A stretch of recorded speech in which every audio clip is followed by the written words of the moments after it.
이재명 대통령이 취임 후 82일 만에 첫 한미 정상회담을 가졌습니다.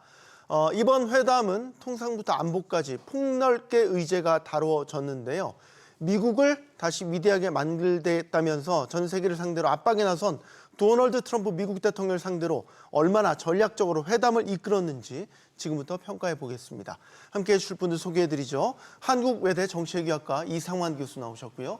연세대 봉영식 객원 교수, 또 포스코 경영연구소 오성주 수석연구원 나오셨습니다. 안녕하십니까? 영어만 쿠셔 직설은 SBS 비즈 뉴스 앱과 유튜브에서 실시간으로 시청하실 수 있습니다. 정상회담은 백악관 트럼프 대통령 집무실에서 열렸는데요. 두 정상은 환담으로 회담을 시작했습니다. 먼저 관련 발언 듣고 본격적인 토론 시작하겠습니다. It's an honor to be with President Lee of South Korea. 미국을 다시 위대하게 만드는 것이 우리 대통령님의 꿈인데 미국이 다시 위대하게 변하고 있는 것 같고. 네. 우여곡절 끝에 회담이 일단 끝났습니다. 지금 속속 소식들이 이제 계속해서 올라오고 있고 아직도 이제 일정이 남은 것도 맞는데 일단 지금까지의 평가를 좀 듣고 싶습니다. 회담 잘 끝났다고 보십니까? 그러니까 이제 성공 실패를 그 전체를 보고 평가를 하고 단계마다 평가를 할 수가 있습니다. 네. 그래서 준비 과정 그리고 백악관 집무실에서 정상 간의 회동 여기까지는 예상을 뛰어넘는 성공이라고 할 수 있습니다. 하지만 그 후속 조치에 대한 협상 그리고 그것이 한국에게 유리한가 불리한가에 대한 평가는 아직 결과가 공개되지 않았기 때문에 평가를 하기가 어려운 것이 사실입니다. 그리고 단기간으로는 우리에게 유리할지 몰라도 장기적으로 우리에게 손해되는 것은 없을까? 왜냐하면 이제 한미 관계의 재정립은 또 다른 면이 있지 않습니까? 네. 앞으로 그것을 토대로 우리가 중국과 어떻게 관계 개선을 모색할지는 또 다른 변수이기 때문에 이런 면을 본다면은 전반부는 성공이라고 볼 수 있지만 그 중간과 후반, 장기적인 맥락 속에서의 평가는 지금 유보하는 것이 타당하다 말씀드리겠습니다. 네, 일단 다 듣겠습니다. 교수님께도 의견을 좀 여쭙겠습니다. 잘 보셨습니까? 예, 지금 이 시점에서 이 회담의 성패를 얘기한다는 건 좀 시기상조고요. 네. 그럼에도 불구하고 양 정상이 만나서 어떻게 본다면 대화의 물꼬를 텄다는 점에서는 의미가 있다고 봅니다. 트럼프 대통령 경우에는 이제 1월 달에 취임을 해서 미국이 새로운 대통령이 취임을 하면 6개월 정도 지나면 이제 모든 외교 정책의 방향이 확정되는데 그 과정에서 한국과의 관계를 어느 정도 방향성을 잡았다라고 보는 점에 있어서는 뭐 저희가 좀 안정감을 얻을 수가 있고 또 트럼프 대통령 입장에서 보면은 또 내년에 중간 선거가 있고 이재명 대통령 입장에서 보면 내년에 지방 선거가 있는데 대통령 취임하고서 국민들한테 나름대로의 신뢰감을 주고 가장 큰 우방인 미국에 대해서 외교적 그러한 신뢰를 줄 수 있는 기회인데 일단은 무난하게 지나갔다. 그렇지만 우리가 평가하는 것은 우리 봉영식 교수님도 말씀하셨지만은 좀 더 지켜봐야 된다. 왜냐하면 공식 문서가 아직 나온 것이 없기 때문에 네. 예, 그런 부분이 있다는 말씀 드릴 수가 있습니다. 네. 오성주 연구원님은 어떻게 보셨어요? 예, 저도 두 분 말씀에 일단 동의를 하고요. 네. 그리고 이제 저는 그것보다도 이제 상견례 같은 그런 성격이 강했다. 네. 원래 이제 이번 정상회담을 앞두고 이제 의제들이 많았잖아요. 말하자면 지난 관세 협상에 대한 마무리, 그다음에 첨단 기술 분야 공급망 협력, 그 한미 동맹의 현대화, 특히 이제 또 북핵 리스크까지 있었는데 이런 의제들이 모두 다 미국과 절대적으로 협력을 해야 하면서도 어떻게 보면 또 한국하고는 갈등적인 요인도 있는 그런 사실 어려운 의제들이었는데 네. 이런 것들을 어떻게 풀어갈지에 대해서 한국도 미국도 협력적 관계로 풀어갈 수 있다라는 그런 메시지를 줬다는 점에서는 비교적 무난히 성공적인 정상회담이라고 보고요. 네. 그 앞서 말씀드린 두 분의 말씀처럼 이후 후속 조치들이 어떻게 진행되느냐에 따라서 이제 그 이후 과정에서 어떤 결과를 도출해낼 수 있는지까지 나와야 이거에 대한 이번 회담에 대한 평가를 제대로 할 수 있다 이렇게 생각합니다. 네.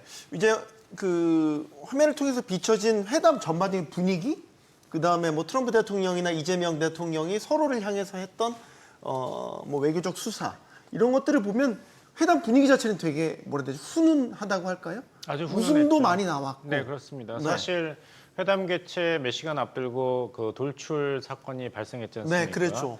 왜 한국이 이런 상태냐 이런 메시지를 트럼프 대통령이 소셜 미디어에 올렸는데 이런 행동은 이제 트럼프 대통령이 남아프리카 공화국 마리포사 대통령과 정상회담 자리에서 갑자기 비디오를 키면서 이런 백인 학살을 문제시하는 그런 것이 재현되지 않은가 하는 이제 경고음이 울렸습니다.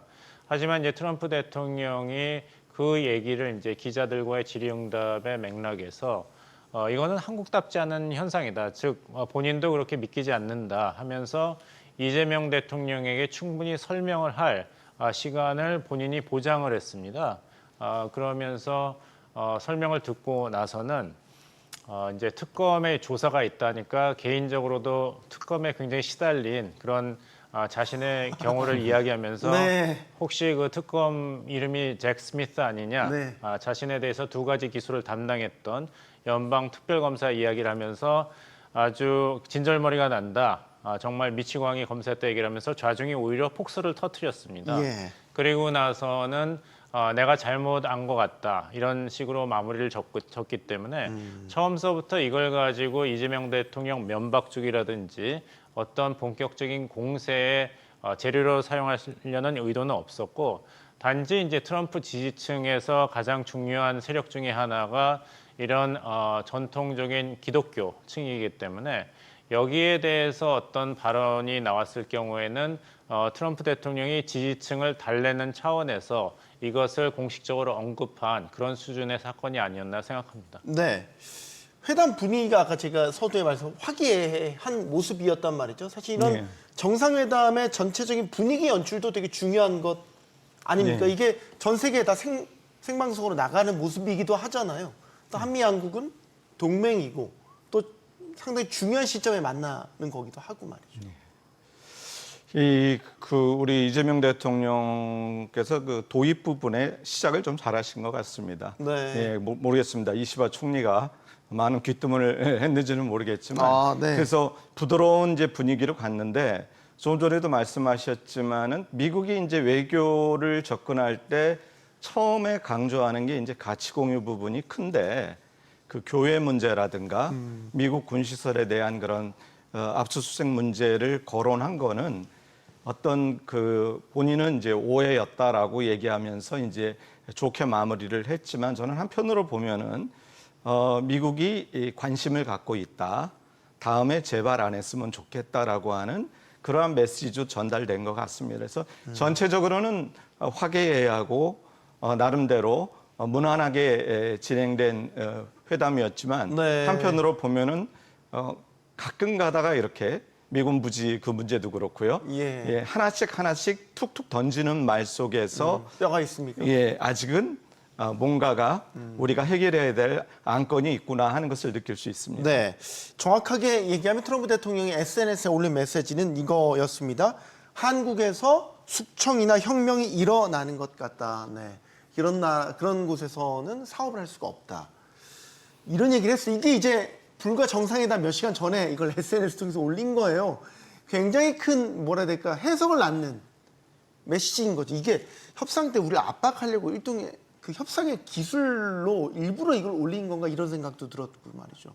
예. 그 2가지 측면이 다 있는 것 같은데요. 먼저 이제 협상의 기술 측면에서는 원래 이제 트럼프가 잘 생각하는 것 중에 하나가 그 마피아식 거래라고 하는 건데 협상 테이블에 앉았을 때 옆에 총을 하나 두고 앉아 있으면 협상이 더 잘 될 수 있다. 이런 오랜 속담이 있거든요. 그래서 보통 이제 정상들 특히 트럼프 대통령 같이 전 세계 정상을 만나는 대통령이 모든 어젠다를 다 챙길 수 있지는 않습니다. 그래서 보통 그 참모들이 그 사전에 뭐 브리핑 메모라고 부르기도 하고요. 때에 따라서는 그 프랩북을 만들기도 하고 그 관련 자료라고 하는 그라운더 이런 것들을 제공하는데 아마 거기에 그런 자료들이 들어가지 않았나. 그리고 그런 측면에서는 좀 전에 말씀하셨듯이 한국의 그 기독교 세력 그 일부가 그거에 대한 불만 또 한국의 몇몇 야당 의원들이 계속 그런 것들을 미국의 백악관과 의회에 전달해 왔었거든요. 그래서 아마 그것을 그런 아까 말씀드렸던 약간 이제 그런 방법으로서 협상의 기술로서 일종의 잽을 하나 넣어놓은 게 아닌가 하는 네. 그런 생각을 들고요. 저도 아까 지금 먼저 말씀하셨던 그 남아공 그 대통령 그 방문 시의 그 사례가 다시 떠올랐는데요. 그때 그 영상을 딱 틀었을 때 마치 이 영상이 잘못 송출되고 있는 것이 아닌가 할 정도로 사람들을 당황하게 만들었는데 뭐 그럴 리가 있겠습니까? 미국 백악관에서 이런 것들이 다 그 의도된 연출인 거죠. 그래서 그런 측면이 모두 있었다. 저는 이렇게 평가하고 싶습니다. 조금만 더 이제 회담 전 상황을 짚어보죠. 약간 긴장했던 건 뭐지? 조현 외교부 장관도 급거 방미길에 올랐고 이번에 그 같이 방미길에 오른 대통령실 내에 3실장 모두 다 갔습니다. 특히 이제 비서실장까지 갔나? 왜 비서실장까지 갔지? 이제 의아했던 부분은 뭔가 그런 미국 측의 강한 압박이나 요구, 뭔가 우리가 지금 긴박하게 돌아가고 있나 이런 생각들을 하기 충분했던 것 같아요. 네, 그렇습니다. 미국의 그 이재명 대통령을 수행한 3실장이 공동으로 얘기한 것은 총력을 기울여야 할 만큼 그 중요한 시점에 왔다고 했기 때문에 비단 이것을 외교장관과 안보실장 대동선에서 하기에는 여러 가지로 트럼프 행정부 쪽에서 굉장히 강경한 입장을 고수한 것으로 보입니다. 일부 언론 보도에 따르면은 한미 정상회담 불발까지도 거론했다고 하는데 그것이 얼마나 신빙성이 있는 발언인지는 모르겠지만 미국 측에서 굉장히 그 압박 전술로 나온 것은 여러 가지 그 언론 보도를 통해서 증명이 되고 있기 때문에 그런 면에서는 이제 총력을 기울이는 것이 타당한 대응이었겠죠. 그리고 앞서 언급하신 그런 SNS의 글 같은 걸 보면은 네. 미국 국내 정치와 한국 국내 정치 간에 서로 이 연결성이 보이지 않습니까? 그렇다면은 비서실장 선에서도 한국과 미국의 정상 간의 합의라든지 이런 것 대화 소통이 국내 정치에 미칠 영향이라든지 아니면 국내 정치에서 어떻게 이것을 긍정적인 상황으로 끌고 갈지에 대한 조율과 결정이 필요한 것이 아니었나 생각합니다. 네. 우리가 한미 정상회담 하기 전에 이제 한일 정상회담 했단 말이죠. 이것도 사실 처음 있었던 일인데 이시바 총리가 2번 만났잖아요. 트럼프 대통령을. 그래서 이제 만나서 어땠냐 이런 경험담을 같이 공유를 했고 그게 꽤 도움이 됐다라는 이야기도 들리고 있어요. 그러면 진짜 한미 정상회담 본판을 준비하기 위해서 일부러 한일 정상회담을 가진 것인가 뭐 이런 생각도 드는데 교수님 생각은 어떠세요? 저는 실질적인 의미보다는 좀 상징적 의미가 크지 않은가. 다시 말해서 미국이 계속 우려하고 있는 거에 하나는 한미일 삼각 협력이 이루어져야 되는데 한일 간의 관계에 대한 의구심이 좀 있거든요. 특히 이제 역사적 문제 그런 부분에 그리고 관해서 또 말이죠. 우리 지금 새 정부가 갖고 있는 칼라가 일본 문제에 관해서는 상당히 조금은 부정적인 부분들을 안고 있기 때문에 그래서 그런 부분에 있어서의 미국이 갖고 있는 생각을 조금 불식시켜 주면서 우리가 한미 정상회담에 앞서서 한일 간에 여러 가지 현안들이 있긴 하지만 잘 해결될 거라고 하는 그러한 의미를 줌으로써 미국이 우리 대통령을 대할 적에 그런 부분에 대한 신뢰감을 좀 갖고서 대할 수 있을 정도로 좀 누그러뜨리는 그런 맥락의 상징적 의미가 크다. 네. 물론 이제 그와 더불어서 무슨 트럼프 대통령에 대한 그런 협상의 어떤 노하우라든가 이런 거를 얘기했을 수는 있지만 저는 그런 상징적 의미가 더 크지 않았나 그렇게 생각하고 있습니다. 네. 자 이제 정상회담 결과물을 가지고 하나씩 이야기를 해보도록 하겠습니다. 도널드 트럼프 대통령이 이런 이야기를 했습니다. 우리 정부가 추가적인 관세 협상을 원하는 거를 알고 있다면서도 다 들어줄 수는 없고 요청 자체는 받아들이겠다 이런 이야기를 했습니다. 네, 화면에 지금 나오고 있죠. 이건 어떻게 보십니까? 오영건님 이걸 지금 추가 관세 협상 가능성을 열어둔 거다? 이렇게 봐야 되겠습니까? 일단 모든 협상을 좋아하고 협상을 통해서 뭔가를 주고받는 게 익숙한 트럼프 대통령으로서는 네. 사실 그 가능성 자체를 열어놓은 겁니다. 그래서 이제 트럼프 대통령 본인의 표현으로 그 애썸 포인트라고 하지 않습니까? 그래서 네. 어떠한 일정 조건, 뭐 장소 구체적 언급은 없었지만 그런 조건 여건이 형성되면 나는 충분히 그거에 응하겠다. 그러나 또 동시에 트럼프 대통령은 주고받는 것을 생각하기 때문에 우리가 만약에 원하는 것이 있다고 한다고 하면 그거에 대한 반대 급부도 분명히 우리가 제시를 해야만 트럼프 대통령이 들어줄 수 있을 것입니다. 그래서 우리에게 진짜 필요한 것이라고 하면 그게 무엇인지를 판단하는 것도 중요한데 뭐 예를 들면 우리가 지난번에 이제 관세 협상 15%로 타결을 했지만 이게 원래 무관세였기 때문에 일본에 비해서는 우리가 오히려 불리한 거 아니냐. 그다음에 또 뭐 EU와의 협상에서 보면 EU 같은 경우 실효관세, EU의 주요국들이 우리보다 실효관세가 오히려 더 낮아지는 효과가 있는 거 아니냐. 이런 걸 우리가 추가 요구를 할 때 네. 대신 뭐를 내놓을 것인가도 사실은 이제 고민을 해야 되는 시점에 온 것 같습니다. 그래서 이런 추가 협상이나 이런 건 충분히 가능하되 우리도 준비를 해갖고 대응을 해야 된다. 그러지 않고서는 뭐 실효성이나 이런 게 크지는 않을 수도 있다. 이걸 미리 트럼프 대통령이 얘기를 하고 있는 거죠. 지금 우리 소위 얘기해서 이게 문서화된 건 아니지 않습니까? 구두상 합의가 된 것이고 그러면 트럼프 대통령 말대로 추가 협상 가능성도 분명히 있는데 지금 트럼프 대통령 말을 빌리자면 호락호락하지는 않을 것 같다. 이런 얘기 같아요? 그 트럼프 대통령이 이야기한 추가 관세 협상을 두 가지로 해석해 볼 수 있을 것 같아요. 네. 하나는 지난번에 큰 틀에서는 타결이 됐지만 세세한 부분에서는 공식적으로 모든 것이 결정되지 않은 10월 31일의 관세 협상안에 대해서 어떻게 세세한 부분을 결정할 것인가. 여기에 대해서 한국 정부와 미국 정부가 서로 의견을 교환하고 계속 협상 중인데 네. 여기에 대해서 이것을 추가 관세 협상이라고 트럼프 대통령이 묘사한 것일 수가 있습니다.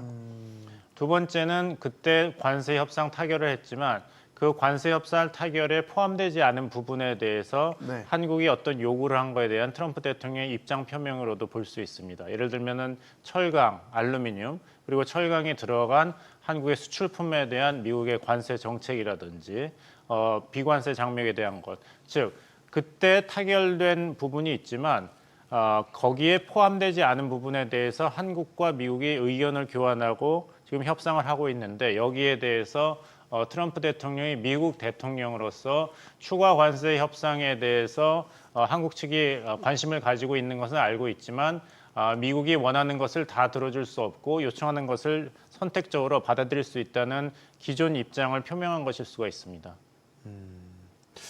이게 그럼 우리 측이 미국 측에 관세 협상과 관련해서 추가 요청 계속 해왔다는 것도 어느 정도 확인이 된 셈이네요. 유추 해석을 하면은 뭔가 협상 과정에서 아무래도 미국의 일방적인 요구가 우리가 수용하느냐 마느냐 어느 정도 수위에서 수용하느냐로 귀결되다 보니까 한국에 불리할 수도 있고 우리도 감안하겠다고 볼 수가 있다면 지금 공식 문서에 어떻게 담길지 모르겠지만 우리에게 조금 불리한 내용이 있지 않을까를 우리가 생각해 볼 수 있는데요. 저는 그런 측면도 있지만 제가 보는 측면이 이런 겁니다. 이번의 협상은 게임의 룰을 만드는 협상이 아닙니다. 우리가 한미 FTA를 하거나 2018년에 협상을 했을 때는 게임의 룰에 대한 얘기인데 지금 트럼프가 얘기하는 것은 어떤 게임의 룰이든 결과적으로 그 파트너 국가가 일방적으로 무역 수지 적자가 너무도 누적이 된다면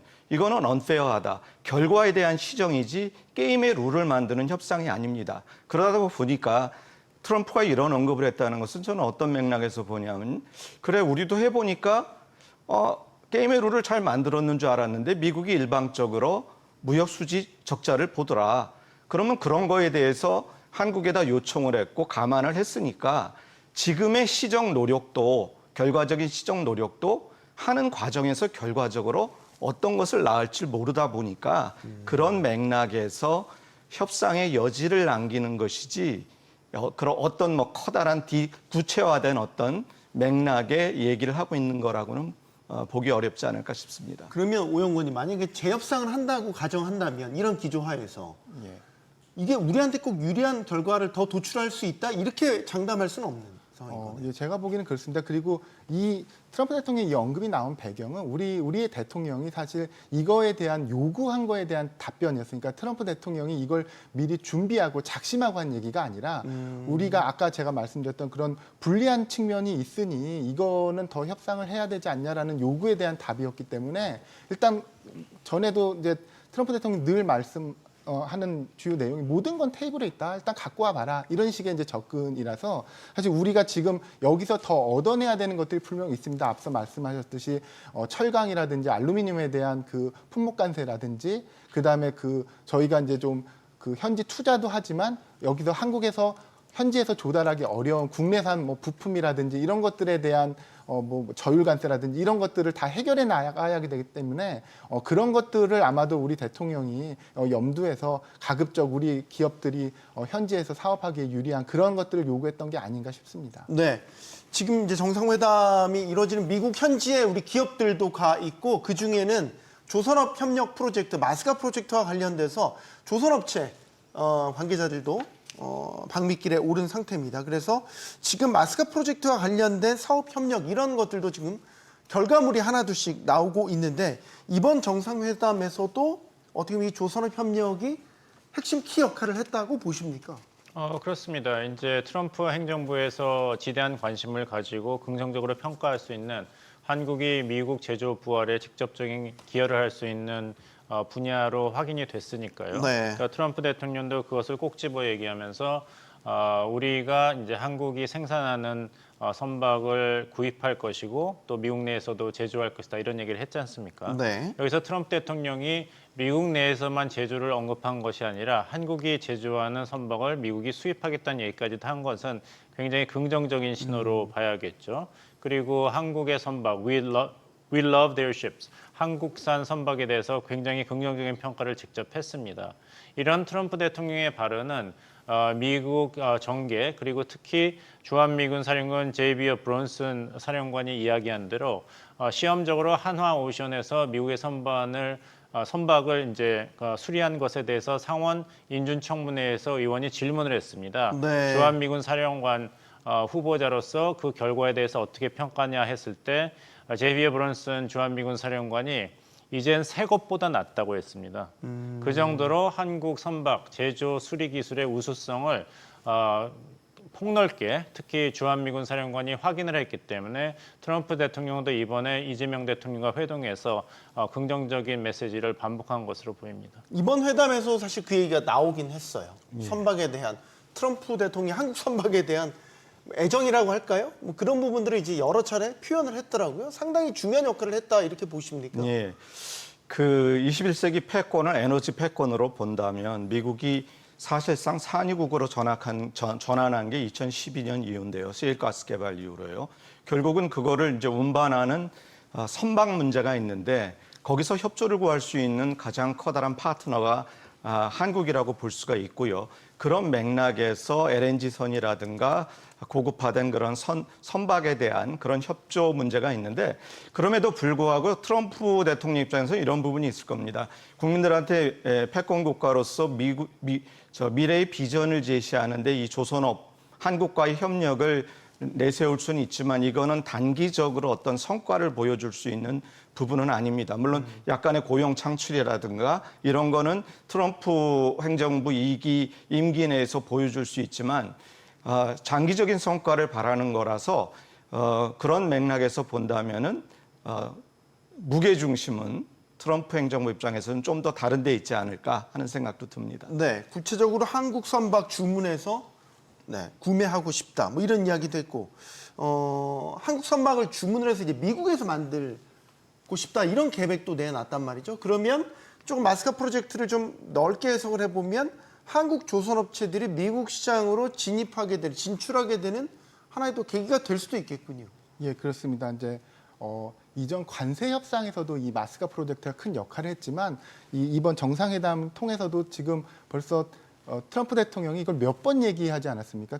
우리 대통령 첫 당선 축하 전화에서도 얘기했지만 오늘도 어떤 한탄을 하셨었냐면 미국이 전후 2차 세계대전 중에 하루에 한 대씩 배를 만들던 나라인데 지금 배를 제대로 만들지도 못하고 있다. 이러면서 이제 한국의 협력, 거기에는 그 절실함도 녹아 있었는데요.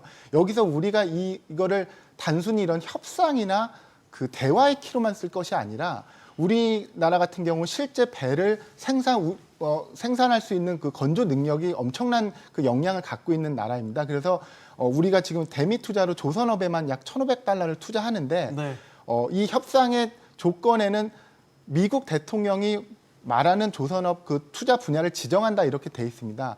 그렇게 돼 있긴 하지만 트럼프 대통령이 뭐 과거에 부동산 건설을 해봤다고 하지만 배를 제대로 만들지도 못한 미국에서 어떤 분야에 어떤 투자를 해야 되는지를 어떻게 알겠습니까? 그래서 이런 분야들을 우리가 구체화시키고 세분화시켜서 제시할수록 결국은 우리 정부, 우리 기업들이 원하는 그런 분야로 지정될 수밖에 없습니다. 그리고 우리 특히나 이제 뭐 건설도 그랬지만 조선업 같은 경우 해외 수주 경험도 많고 그동안 어떤 견실한 모습으로 좋은 트랙 레코드를 갖고 있어서 우리가 원하는 방향으로 이런 것들을 잘 제시할 때 미국이 거부할 리가 없거든요. 그래서 이런다고 하면 앞으로 우리 어떤 산업 발전이라든지 한미 협력 관계의 강화라든지 이런 거에 두루 쓰일 수 있는 그런 아주 훌륭한 그런 수단이자 우리의 도구라고 생각을 합니다. 조선업 말고 또 새롭게 부상한 게 원전 부분 관련 협력입니다. 특히 이번에 정상회담 의제 가운데 하나가 원자력 협정 부분도 지금 포함된 것으로 알려져 있죠. 어떻게 전망하십니까? 뭐 크게 기대할 것은 없다고 보입니다. 네. 왜냐하면 한미 원자력 협정 개정은 백악관에서 결정할 수 있는 사안이 아니라 미국 의회가 미국 국내법 1, 2, 3를 개정해야 될 문제이기 때문에 트럼프 대통령 입장에서는 얼마든지 덕담을 하면서도 정치적 부담은 없는 이슈입니다. 결국에는 의회가 결정을 해야 되는데 아직 그 종료까지 10년이나 남아있는데 왜 이재명 정부가 갑자기 이 문제를 거론하였는가? 여기엔 몇 가지 해석이 가능합니다. 하나는 이렇게 한미 원자력 협정 개정, 협상, 개시, 선언 굉장히 깁니다. 한미 원자력 협정을 개정하는데 합의했다는 것도 아니고 한미 원자력 협정 개정 협상도 아니고 협상의 시작을 선언하는 것까지 굉장히 먼 거리죠. 하지만 이것을 내세움으로써 이재명 정부에 대해서 불신하고 비판적인 소위 한국 사회에서 안보 보수주의자, 특히 윤석열 정부에서는 한국의 독자적인 핵능력 확보를 굉장히 앞장서서 내세웠지 않습니까? 네. 그래서 한미 원자력 협정에 대한 미국 트럼프 행정부의 개정 지지를 받는다는 인상을 주면은 이번 한미 정상회담이 실패다. 한국이 너무 많은 양보를 했다는 비판에 대해서 적극적으로 또 효과적으로 대처할 수 있는 기대 효과가 있죠. 그리고 이 원전 사업에 대해서 한국과 미국이 협력하겠다는 것은 굉장히 오래된 역사가 있습니다. 예를 들어서 2021년 5월에 문재인 대통령과 바이든 대통령이 정상회담을 가지고 그때 공동 성명을 발표했는데 거기서도 뭐라고 했냐면 아울러 우리는 국제 원자력 안전, 핵 안보 비확산에 대한 가장 높은 기준을 보장하는 가운데 원전 사업 공동 참여를 포함한 해외 원전 시장 내 협력을 발전시켜 나가기로 약속하였다. 이것이 윤석열 바이든 공동 성명에도 다시 확인이 됐습니다. 네. 하지만 성명은 성명이고 현실은 현실입니다. 그 다음에 한국의 국제 원전 수출과 기술 협력에 대해서 미국은 그렇게 적극적인 입장을 보이지 않았고 한국의 원자력 한미 원자력 협정 개정에 대해서는 긍정적인 태도를 보이고 있지 않습니다. 이것은 한국 정치권에서 제철이라든지 농축 문제를 한국의 독자적 핵무장의 전제 조건으로 이야기를 했기 때문에 한국이 너무 위험하다는 인식이 미국 내에 뿌리 깊게 박혀 있습니다. 일본 같은 경우는 다릅니다. 일본은 인류 역사상 유일하게 핵 공격을 받은 나라로서 핵 무기를 소유하거나 개발하는 것은 국민들 그리고 정부가 절대적으로 거부하고 있기 때문에 미국 입장에서도 이런 핵무기 확산 리스크가 전혀 없는데 네. 그래서 농축과 재처리에 대해서 허용을 했지만 한국 입장에서는 공공연하게 그리고 정부 차원에서 한국에 이런 권한을 확대해서 준다면은 이것이 한국의 핵무기 생산 보유로 이어질 수 있다는 것이 있기 때문에 이 의심의 고리가 이번 트럼프 이재명 한미 정상회담으로 쉽게 끊어질 것 같지는 않습니다. 네. 따라서 이것은 워낙 트럼프 행정부 쪽에서 정상회담점에서 워낙 많은 요구를 거칠게 해오니까 거기에 대한 대응 차원에서 우리가 이런 것을 추진하였다. 그리고 이런 성과가 있었다는 것을 보여주기 좋은 카드로 이재명 정부가 이야기하고 있는 것이 아닌가 생각합니다. 부정적이시네요. 협정 개정에 대한 현실의 벽 너무 높다라는 부분. 예, 근데 좀 이중적인 부분이 있는 것 같습니다. 그러니까 이재명 정부가 갖고 있는 한편으로 보면은 친환경 탈원전의 이미지를 갖고 있고 또 다른 한편으로 보면은 핵 주권을 생각하는 부분도 없지 않아 있고요. 그렇게 본다면 미국 입장에서 봤을 때는 핵 비확산, 그다음에 원전 사업에 있어서 한미 간의 공조를 얘기하고 있는데 결국 이 부분이 미국의 입장에서 본다면은 우리는 이거는 양보할 수가 없는 선이다. 그래서 뭐 웨스팅하우스하고 이제 그런 체코 원전 문제라든가 이런저런 부분들이 어떻게 본다면은 한미 간의 원전 사업에 대한 일정의 룰을 만들어 놓았는데 그것에 대해서 또 이재명 정부가 갖고 있는 입장을 표명하다 보니까 그런 부분에서 오는 것이 물밑에서 좀 얘기가 되지 않았을까 하는 생각을 해봅니다. 네. 여기서 이제 이재명 대통령께서 한미 원전 협력을 늘릴 것을 발언한 것은 이런 핵 주권 여기까지 가지 않더라도 이번에 그 한국이 체코에 원전 수출을 할 때 웨스팅하우스가 이제 원천 기술 권리 때문에 네. 약 전체 비용의 9% 정도를 받지 않습니까? 그렇다면은 한국의 국제 시장에서의 원전 수출이 늘어나면 늘어날수록 미국 경제 그리고 미국 내 이런 원자력 건설 회사의 이익은 계속 증가하는 것이죠. 소위 말하는 윈윈 한미 간의 협력이기 때문에 여기에 대한 미국 측의 지원을 기대할 수 있다는 그래서 이 방향으로 계속 가서 한국도 원전 수출을 계속 증가시키면서도 미국 내에서도 미국 기업들이 이재명 정부의 이런 원전 드라이브를 지지하는 그런 분위기를 조성할 수 있는 양수 협정의 효과가 있고 또 하나 국내 정치적으로는 아까 말씀드린 대로 비판적인 안보 보수론자에 대해서도 효과적으로 대답할 수 있는 카드가 되고 성사되지 않더라도 그리고 교수님께서 말씀하신 대로 지지층에서 깨끗한 에너지 확보에 대한 요구를 또 충족시켜 줄 수 있는 카드였기 때문에 이번에 언급한 것으로 보입니다. 네. 하지만 개정이 될 것인지는 굉장히 먼 길이라는 것을 말씀드리겠습니다. 저희가 구분을 좀 해야 될 건 원자력 협정과 원전 산업과 관련된 한미 간의 협력은 좀 구분해서 봐야 되는데 이제 논란 아닌 논란이었죠. 뭐. 미국 웨스팅하우스와 한국전력, 한수원 3자 간의 지적재산권과 관련된 이제 분쟁 합의 이게 이제 불공정 계약의 논란이 불거졌고 한참 시끄럽게 논란이 되다가 한수원과 웨스팅하우스 간의 조인트 벤처 설립이 갑자기 또 현지 소식통을 통해서 또 이야기가 나왔고 실제 트럼프 대통령이 또 한국 기업들이 미국에 와서 원전을 지어달라라는 일종의 러브콜을 보냈다. 이런 것도 전해졌단 말이죠. 그럼 이제 이걸 가지고 지금 한미 정상회담 안에 들어갔다면 소위 말해서 제2의 마스카 프로젝트처럼 될 수도 있는 것 아닌가. 이 가능성에 대해서 어떻게 보세요? 예, 저는 일단 사업적인 측면 위주로 이제 말씀을 드리면 말씀하신 것처럼 이제 우리가 국내에서 원전은 이제 자체적으로 뭐 국산화율이 굉장히 높지 않습니까? 지금 90%가 넘는 걸로 알고 있는데 웨스팅하우스는 시공 능력이 없죠. 기술은 있는데. 예, 그래서 지금 미국에서 원전 수요는 아까 관련 자료도 나오는 것 같습니다만 어마어마합니다. 근데 미국이 웨스팅하우스가 소위 이제 우리가 사업계 쪽에서 이런 걸 왕특허라고 부르는데 네. 개발 초기에 만들었던 그 원천 기술 때문에 이제 우리가 그 기술을 이용하는 아주 초기의 계약이 어떻게 됐는지 제가 구체적으로 뭐 보지는 않았습니다만 애매했던 부분에 대해서 미국이 그거에 대한 이제 시비를 걸었고 그거에 대해서 우리가 이제 발목이 잡혀 있는 상황인데 네. 그건 어쩔 수 없는 겁니다. 법적으로 그렇게 돼 있다고 하면 그걸 감수하고라도 가야 되는데 그럼 우리가 미국에서 지금 시공 능력도 없는 도시바가 아마 웨스팅하우스를 거의 한 20년 가까이 운영했었죠. 운영하다가 뭐 계속 파산, 인수 파산 이런 걸 겪어간 만큼 생산 능력은 없는 게 벌써 입증이 됐습니다. 네. 그럼 누군가가 이제 그 시공을 해줘야 되는데 한국의 그 한국 정부도 적극적이고 우리 기업의 뭐 한수원이라든지 한전이라든지 그다음에 기자재 업체들 뭐 두산 에너빌러트라든지 현대라든지 뭐 많지 않습니까? 네. 이런 기업들이 지금 사실상 그 K 원전 컨소시엄을 구성하고 있습니다. 그래서 방금 전에 말씀하셨듯이 한미 정부 간에도 지금 그 수출 협력 약정을 맺었고 그 기업 간에도 한전 한수원과 웨스팅하우스가 벌써 글로벌 합의 협정을 체결하고 있어서 네. 이건 사실상 글로벌 동업 관계입니다. 그래서 이거를 우리가 긍정적으로 잘 활용한다고 하면 이것도 좋은 한미 협력의 그런 또 하나의 그 상징이 될 수 있을 것이라고 생각합니다. 자, 농산물 시장 개방과 관련해서도 민감하게 바라보고 있었죠. 자, 그런데 농산물 추가 개방과 관련해서는 언급이 없었다라는 게 대통령실의 입장입니다. 그러면 잘 방어한 겁니까, 이거?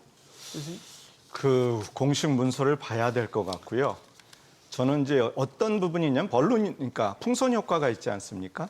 우리가 농수축산물을 잘 방어했다는 것은 그 하나의 문제에 대해서 해결이 됐다고 끝나는 게 아니라 그거를 통해서 반대급부로 어떤 패키지 딜 속에서 다른 이해관계를 미국에 보장을 해줬다면 그것이 등가성에서 맞지 않게 크다면 그거는 농수축산물을 뺀 거에 의미가 있을 뿐이지 국익 전반적인 거에서 보면은 실패한 협상으로 평가가 되기 때문에 네.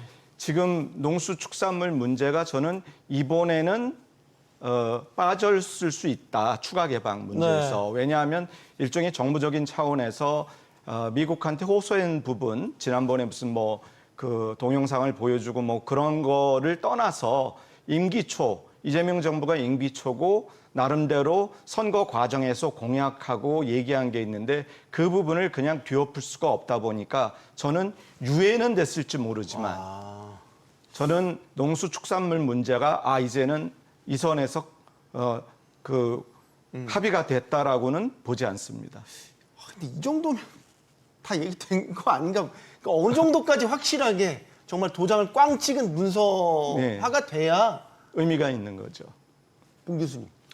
트럼프 대통령 2기 임기가 끝날 때까지 그걸 기대하는 것은 어려울 것 같습니다. 그때만 되면 불씨는 계속 살아 있다는 거예요. 네, 그러니까 이제 도장을 찍는다는 거는 이제 트럼프 행정부에는 없는 것으로 간주하는 것이 오히려 현실을 객관적으로 바라보는 것이 아닌가. 모든 협상과 모든 합의는 언제든지 가변성이 있다. 주한미군 숫자도 계속 4만 명이라고 이번에도 이야기했지 않습니까? 네. 그러면 이제 트럼프 대통령은 어떤 정부가 계속해서 객관적인 방향으로 업데이트되는 것이 아니라 본인이 추구하는 이제 정책 아젠다에 맞게 기억하고 있는 것입니다. 따라서 그걸 비판하는 것은 얼마든지 할 수 있습니다만은 국익 수호 차원에서는 어떻게 접근한 것이 맞는 것인가를 우리가 결정을 해야 될 것 같습니다. 그래서 교수님께서 얘기하신 대로 이게 끝났다고 끝난 게 아니고 이야기가 나오지 않았다는 게 사실이고 진실이겠지만 이야기가 나오지 않은 데는 무슨 이유가 있었는가. 즉 백악관 집무실에서 굉장히 화기애애한 그런 트럼프 대통령과 이재명 대통령 간의 모습 뒤에는 무언가 미국을 만족시키는 우리 측의 큰 양보가 있지 않았냐 하는 의구심이 계속 제기되고 있고 그래서 계속해서 어떤 합의문이 구체적으로 발표가 되느냐를 우리들이 기다리고 있는 것입니다. 네. 미국 속담에도 너무 좋은 거는 좋지 않을 가능성이 높다는 것이죠. 정말 좋은 게 아니라 뭔가 가격표가 붙어 있을 가능성이 있다는 것이기 때문에 서두르게 농축산물 추가 개방에 관해서는 이제 종결이 되었고 우리가 걱정할 것이 없다가 아니라 이것이 언제든지 다시 한번 한미 간에 굉장히 그 어려운 또 치열한 공방과 협상의 소재가 될 가능성은 항상 열려 있다. 이것은 이재명 정부의 어떤 외교 실패라기보다는 이거는 트럼프 행정부가 트럼프 행정부로 이렇게 요구하는 것이라고 받아들이는 것이 보다 객관적인 현실 파악이라고 생각합니다. 그러면 농산물도 농산물이지만 지난번에 우리가 했던 오영건님 미국과의 그 지난했던 관세 협상 타결 지었지 않습니까? 상호관세 15%. 그리고 품목별 관세에 있어서도 지금 명확해야 될 게 우리가 최애국 대우를 받느냐. 반도체 의약품 여기 다 걸려 있죠. 예. 요거 그러면 소위 말해서 이거 팩트시트라고 하던데 협상에 대한 구체적인 내용을 담은 팩트시트 이런 것들로 이번 회담에서 명확하게 좀 해야겠네요. 우리 입장에서는 말이죠. 예, 그렇습니다. 그러니까 지난번 관세 협상으로 문서화되지 않았지만 사실상 이제 15%가 된 거는 분명한 사실입니다만, 그러니까 일본이나 EU는 나왔는데 왜 우리는 안 나왔냐. 이것 때문에 사실 이제 국내 해석을 두고도 논란이 있고 숨겨진 이면 합의가 있지 않았냐. 뭐 이런 온갖 불확실성이 존재하는 게 맞습니다. 근데 네. 뭐 이것은 어쨌거나 뭐 알려지지는 않았죠. 그리고 우리 정부가 이제 이번 협상을 통해서 이 부분을 관철시킨다고 하면 이거는 우리 정부의 성과도 되고 트럼프 정부도 만약에 이게 숨겨진 이유나 아니면 아직 미흡한 부분, 미완의 부분이 있었다고 하면 이걸 마무리시키는 것도 양국 모두 그 성과 거두기 어떤 이런 측면에서는 도움이 되는 것입니다. 근데 이제 한 가지 우리가 이제 우려해야 될 부분은 아까 이제 예를 들어 이 협상에 대한 큰 틀의 합의는 있었지만 이행 여부라든지 다른 비관세 장벽이라든지 이런 것들에 대한 어떤 부분을 명확히 하지 않은 부분이 있다면 네. 이거는 오히려 더 신중을 고하면서 이제 후속 실무 협상이라든지 이런 조치를 통해서 마무리 짓는 것이 더 안전한 방법이 아닌가 싶습니다. 그 앞에서도 이제 말씀하셨지만 이걸 이제 트럼프 대통령은 보통 게임이라고 보통 이제 얘기를 많이 하잖아요, 협상을. 네. 그래서 뭐 이렇게 전에 이제 일론 머스크하고 뭐 갈등할 때도 그 위험한 게임 하지 마라 하면 이런 네. 것들이 우리로 놓고 보면 이 고도의 그 게임 바둑 같은 거 보면 잡아놓은 돌이지만 사석은 언제든지 다시 사석 작전으로 살아날 수가 있어서 이런 부분은 이제 활용하는 것들이 좀 있습니다. 그러나 뭐 농산물이라든지 이런 것들은 양쪽 모두 정치적으로 너무 민감하고 중요한 그 양날의 검이라서 이런 것들 당장 쓰지는 않겠지만 다른 부분 같은 경우는 언제든지 이게 활용할 수 있는 부분이 또 생길 것이기 때문에 우리가 이번 정상회담 그리고 그 후속 조치에 대한 얘기로 이 부분을 말끔히 우려한다면 이건 우리 정부의 성과기도 하면서 미국에서도 뭐 성과로 만들 수 있는 그런 좋은 하나의 그 도구인 것 같습니다. 이게 마지막까지 좌지우지할 수 있는 도구라고 생각해서 일부러 문서화 안 하는 건가? 시계를 돌려서 정상회담이 시작하기 전인 오늘 그 새벽 1시로 네. 다시 가보면 그때는 이러다 정상회담이 엉망이 되는 게 아닌가. 트럼프 대통령이 아까 초반에 이야기하신 대로 SNS에서 한국 지금 어떻게 되고 있는가, 폭동인가, 숙청인가 이런 얘기가 나왔지 않습니까? 그 기준으로 본다면은 화기애애한 분위기에서 트럼프 대통령과 이재명 대통령이 서로 덕담을 나누면서 에이펙 정상회의에 초청하고 트럼프 대통령도 김정은 위원장과 다시 만나고 싶고 한국의 대북 정책에 대해서 긍정적인 발언을 했다면 굉장한 획기적인 긍정적인 전환이라고 볼 수 있죠. 하지만 거기서 아직도 결과로 나오지 않은 것은 구체적으로 어떻게 관세 협상 타결안이 이행될 것인가에 대해서는 명확하지가 않기 때문에 우리 증권시장이라든지 기업체에서는 이것에 대해서 긍정적인 반응을 아직 보이고 있지 않을 것입니다. 오늘 증시가 어떻게 됐는지 모르지만 저 화면에 나온 대로 정상 간의 덕담을 나누고 악수하는 모습이 실질적인 관세 협상의 긍정적인 타결, 구체적인 수준까지 이어졌다면은 시장이 굉장히 긍정적으로 반등을 했을 텐데 반도체 수출에 관해서 어떤 미국 측과의 합의가 아직 구체적으로 나오지 않고 한다면은 결국에 가서는 시장과 기업은 아직도 조심스러운 입장을 취할 수밖에 없는 것이죠. 네. 자, 이번 한미 정상회담에서 또 다른 주요 의제, 한미 동맹에 대한 현대화 문제였습니다. 트럼프 대통령은 주한미군 감축과 관련한 질문에 지금 말하고 싶지 않다, 우린 친구다 이런 얘기도 했지만 미국 기지부지의 소유권을 또 주장하기도 했어요. 그거를 글쎄 이게 이제 주한미군, 주둔에 있는 미군인 건데 그 땅에 대한 소유권을 주장한다는 게 상식적으로 납득은 되지 않아요. 돌발적인 좀 돌발적이기도 발언이었고요. 예, 그다음에 상식과는 좀 거리는 멉니다. 그럼에도 불구하고 그런 얘기를 했다라고 하는 것은 트럼프 행정부, 트럼프 대통령이 주한미군의 중요성에 관한 부분, 한미 동맹에 관한 확고한 인식 이런 거를 보여준 측면이 오히려 저는 크다고 보고요. 결국은 우리 입장에서 본다면 중국이라고 하는 또 다른 인접 국가의 눈치를 보느라고 그런 부분이 있는데 결과적으로 본다면은 우리가 오늘 오벌 오피스에서 얘기할 때 보면은 네. 중국을 같이 가자 뭐 그런 얘기까지 농담 겸 트럼프 대통령이 그렇게까지 하면서 시진핑 주석 만날 때 같이 가자고 같이 가자는 얘기 있었죠. 경주 에이펙 얘기도 하고 하면서 왠지 모르게 중국은 멀리 있는 나라가 아니야 우리도 가까워라는 멘트를 했지만은 결과적으로 본다면은 이제 주한미군의 역할 변화 다시 말해서 한미 동맹의 현대화 문제는 결과적으로 미국이 우리에게 지속적으로 요청할 수밖에 없는 것이고 우리는 그거에 대해서 또 거부할 수는 없는데 어떻게 연착륙시키고 단계적으로 우리가 이 부분을 공동의 그러한 합의를 이루어 나가느냐가 아주 중요한 부분이라고 말씀드릴 수 있습니다. 주한미군의 전략적 유연성을 계속 얘기하고 있잖아요, 미국 측. 예, 그렇습니다. 이거는 바뀌지 않는 기조. 예, 봐야 그렇습니다. 되는 거겠죠. 예, 그 전략적 유연성에 관한 그 담론이라든지 정책 논의는 사실 그 조지 W 부시 행정부 일기 때부터 나왔습니다. 네.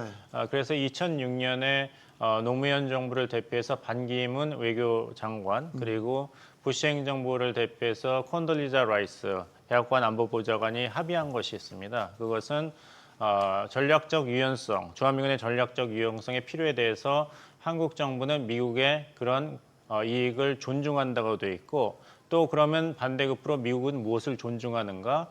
대한민국 국민의 뜻에 반해서 주한미군과 한국군이 원하지 않는 지역 분쟁에 연루되는 것을 미국도 그 한국 측의 우려를 존중한다, 이해한다 이런 문서가 있습니다. 네. 이번에 이제 트럼프 대통령과 이재명 대통령 사이에서는 여기에 대한 입장 조정이 어떻게 되는가를 기다렸는데 아직 공식적인 합의문이 나와 있기 때문에 이것은 계속 협상 중인 것이 아닌가 하지만 말씀하신 대로 주한미군은 한국군이 아닙니다. 주한미군은 미국 소속의 미군이기 때문에 네. 한국 측의 의사는 2차 변수에 불과한 것이죠. 그래서 주한미군의 어떤 역할 조정이라든지 규모 변화 그리고 임무 변화는 중국을 견제하겠다는 미국의 인도태평양 전략의 큰 맥락하에서 결국에는 결정된 것이고 거기에 더불어서 그래도 한국이 더 큰 역할과 지원을 해야 된다는 압박이 한미 외교수장 간의 그 정상회담 전 회의에서도 네. 한국이 집단적 부담 분담, 컬렉티브 버든 쉐어링을 확대해야 된다. 즉 주한미군이 이제 지역 안전군으로 변모하거나 규모가 축소되더라도 그 남는 안보 공백을 한국군이 자강 차원에서 동맹 현대화, 국방 예산 증가로 메우는 거 가지고는 안 된다.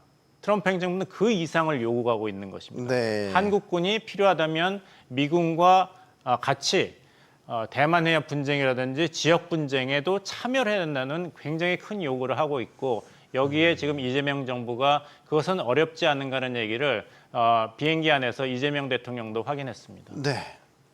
여기에 또 얽혀 있는 게 그거죠. 주둔 비용에 대한 협상 부분, 그다음에 방위비 증액 부분. 이제 유럽연합을 대상으로는 이제 북대서양 조약기구 대상으로는 이제 그 GDP 5%까지 높이라는 증액 요구. 이런 것도 이제 비슷하게 우리한테 하고 있다라는 거잖아요. 예, 그렇습니다. 그러니까 그 앞서 이제 말씀드린 거하고 이어간다고 하면 사실 주한미군 감축 숫자 문제는 정상 간 레벨에서 할 얘기가 아닙니다. 트럼프 대통령이 지금 주한미군이 몇 명인지도 숫자를 막 헷갈리시지 않습니까? 그게 중요하지도 않은 거죠. 사실 이제 부지라든지 이런 것도 어떻게 보면 이제 그 비용적인 측면에서 이제 리스료가 일부 나간다는 거를 이제 확인한 다음에 이제 얘기했을 수가 있는데 네. 앞서 말씀하신 부분까지 같이 그러니까 그 한미동맹의 현대화는 한국의 역할 확대가 분명히 있습니다. 그리고 이제 우리는 사실 이제 동맹이라고 하는 거에 주로 미국이 외국으로부터 본토나 이런 걸 공격받을 일이 없기 때문에 각 지역 안보를 미국이 도와주는 형식의 이제 동맹을 생각했는데 지금 미국이 뭐 중국 아니면 중국이 아니더라도 전 세계 어떤 지역에서 미국이 어떤 역할을 수행할 때 힘이 붙인다거나 돈이 너무 많이 든다고 하면 그 지역 동맹도 이제 같이 참여하라 이런 메시지를 보내고 있는 거거든요. 그런 차원에서 아까 말씀하셨던 나토의 그런 나토의 그 미국을 빼면 사실상 방위비를 거의 대부분의 국가 되지 않는 그런 상황에 불만을 표출하면서 네. 그 특히나 이제 전쟁 상황을 이제 트럼프 대통령이 좀 이용한 것도 있는데 그래서 방위비를 이제 증가하라고 이제 압박을 했고 사실은 이제 나토 회원국들이 그 유럽 나토 회원국들이 이제 순응한 측면이 있는데 이런 차원에서 본다고 하면 우리 같은 경우도 GDP 대비 국방비 비중이 지금 적지 않은 것으로 알고 있는데 네.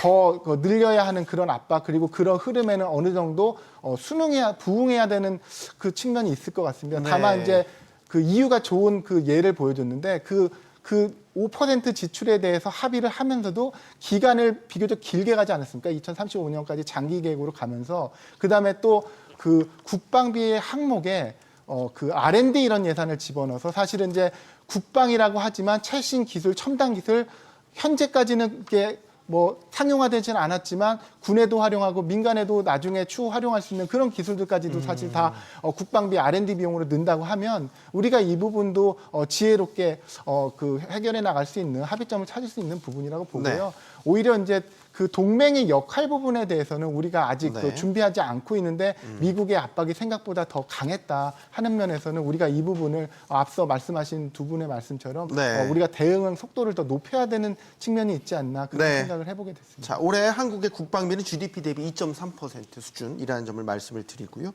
자, 이재명 대통령과 트럼프 대통령 또 회담하는 과정에 나왔던 인물이 북한 김정은 위원장입니다. 그래서 트럼프 대통령에게 평화의 피스메이커가 돼달라. 그러면 이재명 대통령 본인은 페이스메이커가 되겠다. 또 이런 이야기를 하면서 또 회담을 이끌어 나갔습니다.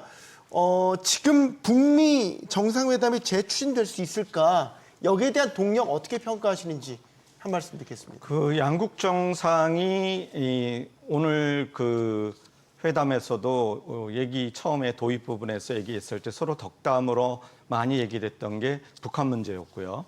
우리 트럼프 대통령이 그 뭐 노벨상 얘기, 노벨 평화상 얘기도 하고 이게 결국은 북한을 어떻게 연착륙시키냐 하는 문제인데 그런 맥락에서 봤었을 적에 결국은 한국 정부 입장에서는 북한을 연착륙시키는 것은 북미 간의 대화의 물꼬를 트는데 우리가 역할을 하고 네. 그럼으로써 한반도에 있어가지고 이런 그게 북한 비핵화든 한반도 비핵화든 비핵화 논의를 할 수 있는 그런 부분들. 근데 저는 이제 비핵화 논의는 현실감이 많이 떨어졌다는 생각이 많이 들고요. 네. 저는 북한을 연착륙시키는 방법은 북한과 미국 간의 수교 협상, 네. 일본과 북한 간의 수교 협상을 가지고 그것을 단계적으로 해나가면서 하는 것이 한반도의 위기 관리의 중요한 모멘텀이 될 수 있다고 보고요. 그런 맥락에서 본다면은 트럼프 대통령 때 그 물꼬를 틀 수 있는 시작을 이재명 대통령과 할 수 있지 않을까 하는 막연한 기대를 해봅니다. 트럼프 대통령 올해 김정은 위원장 만나고 싶다. 사실 강력한 의지는 또 보이긴 했었단 말이죠. 어떻게 평가하십니까? 이제 첫 번째 기회가 10월 말에 경주에서 개최되는 에이펙 정상회의가 되겠죠. 중국이 내년 개최국이기 때문에 시진핑 주석이 관례대로 참석할 가능성이 높고 그렇다면은 거기에 더불어서 지금 90일 관세 유예가 미중 간에 11월 12일이 만료되지 않습니까? 그렇다면 만약에 협상이 긍정적으로 생산적으로 된다면은 에이펙 정상회의에 굉장히 긍정적인 분위기에서 중국의 시진핑 주석과 미국의 트럼프 대통령이 만날 수가 있습니다. 특히 에이펙은 경제 공동체, 세계 경제에 관한 정상 외교의 장이지 않습니까? 네. 그렇다면 그걸 기회 삼아서 한국을 방문할 뿐만 아니라 일본을 들릴 수가 있고 트럼프 대통령은 에이펙 정상회의 후에 중국에 가서 양자 정상회의도 할 수 있는 것이죠. 그 와중에 DMZ, 판문점에서 다시 한번 김정은 위원장과 개인적인 회동을 한다면 너무 큰 안보 정치적 리스크는 없으면서도 트럼프 대통령이 좋아하는 이미지 외교를 하기에는 아주 여러 가지 혜택이 있는 그런 기회입니다. 그것이 네. 첫 번째 기회이고 두 번째 기회는 교수님께서 말씀하신 대로 북한에서는 이제 통일을 지향하지 않는다. 두 개의 적대적 주권국가라는 선언을 김정은 위원장이 2023년 12월부터 했지 않습니까?